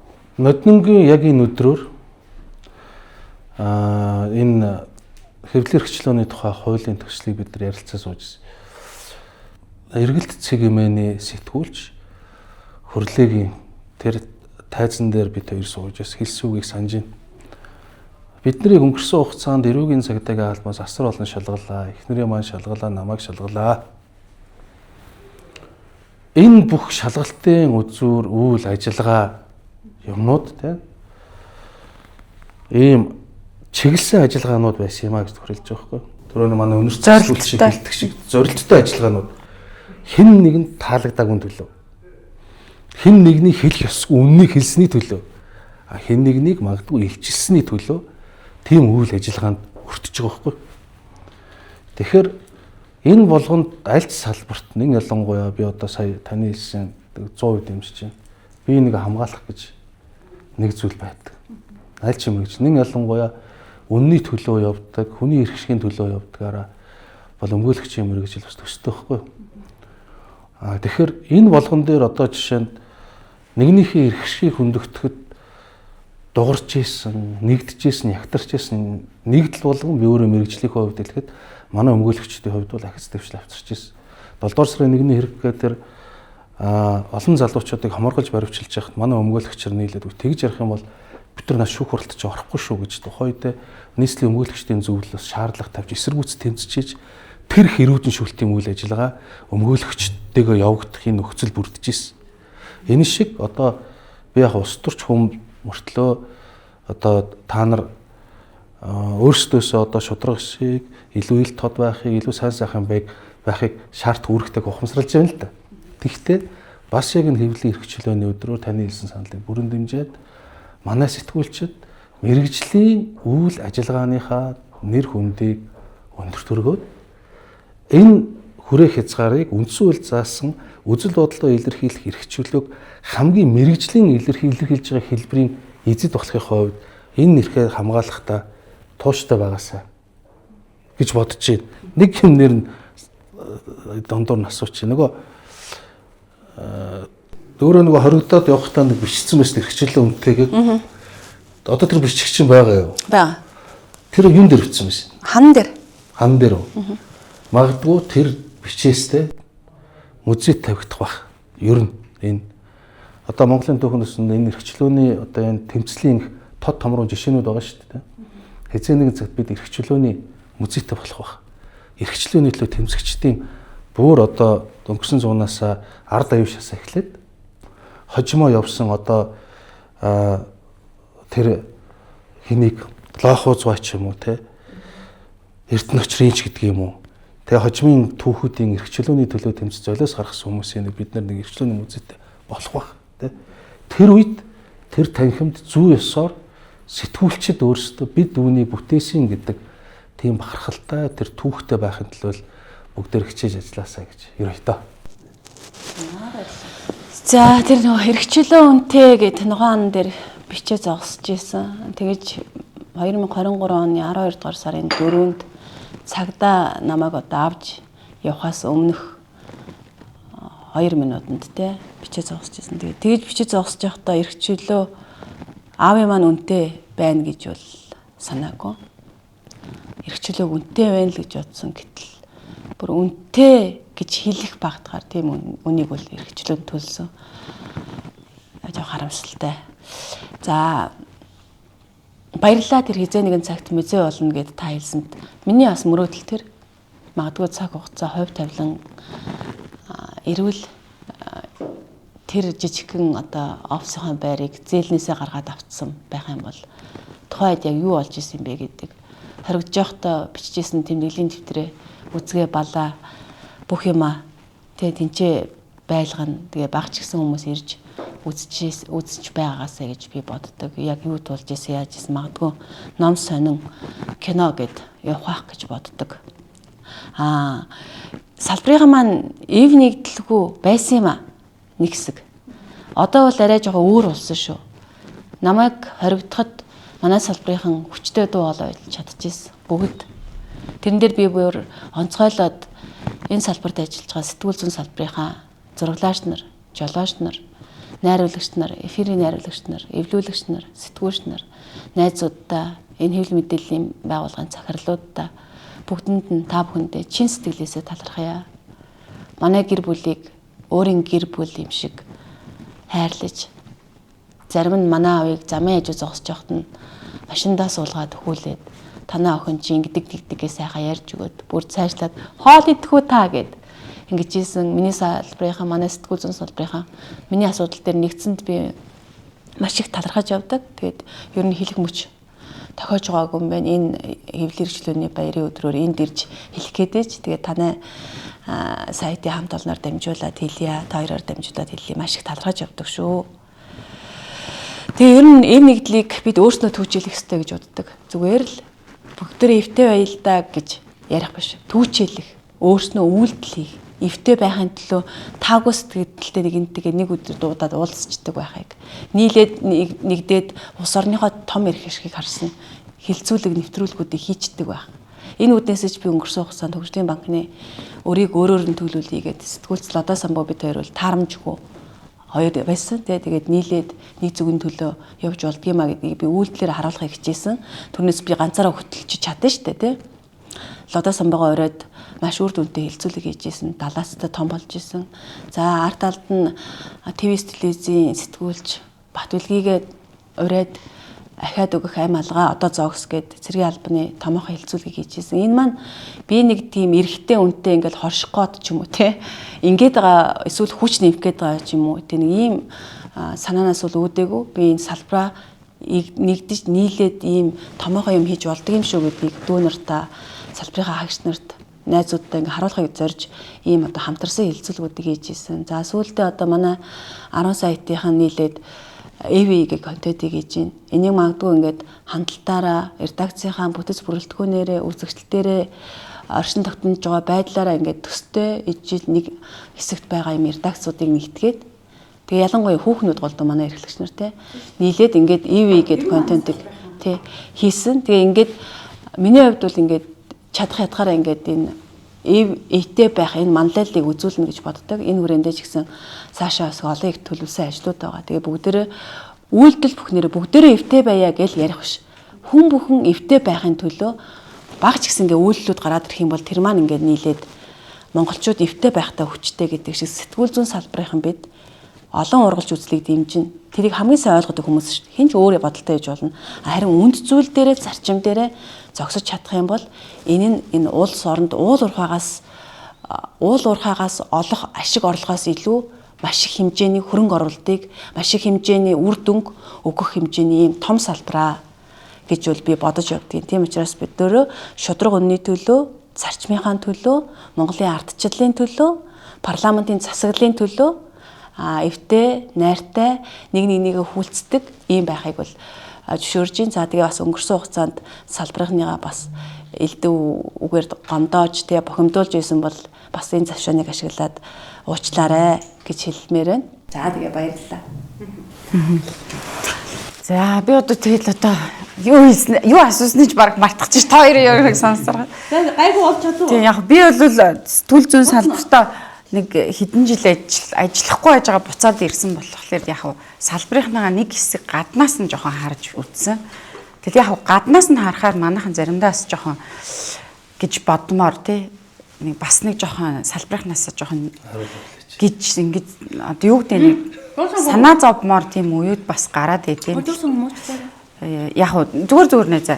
Гэхдээ яг нөгөө талаар бол яг буцаа салбартаа ингээ ороод ирэхээр салбар болгонд нэг хөгжлийн юм үе байдаг шүү дээ. Тэрнтэй адилхан манай салбар бас л нэг юм хөгжлийнхаа үеийг юм даваад явж гинүү л гэж боддیں۔ Тэгээ сошиал медиатайгаа зэрэгцээл бид нар бол одоо яг нэг юм сенсацийн араас хөөдөг ийм сэтгүүл зүүн одоо нэг тийм одоо ажил хийдэг ч гэдэм тэр нь бас олон нийтэд бас хүрээд байгаа ч юм үзэгчтэн тэгээд байгаа ч юм нэг тийм үе дээр явж байгаа. Яг би ер нь зүгээр сэтгүүлчтэйгээ илүү гоё юм мэрэгжлийн байх, өөрсдөө хөгжүүлэх, суралцах тий. Тэгээ ямар нэгэн байдлаар хэн нэгэн хүнд ингээд олж болж тий ингэхгүй байхын төлөө бүгдээрээ бас нэгдэн нийлж ингээд хамтарч ингэж одоо нэгдмэл байгаасаа гэдэг дээр бол үнэхээр санал нийлж байна тийм л.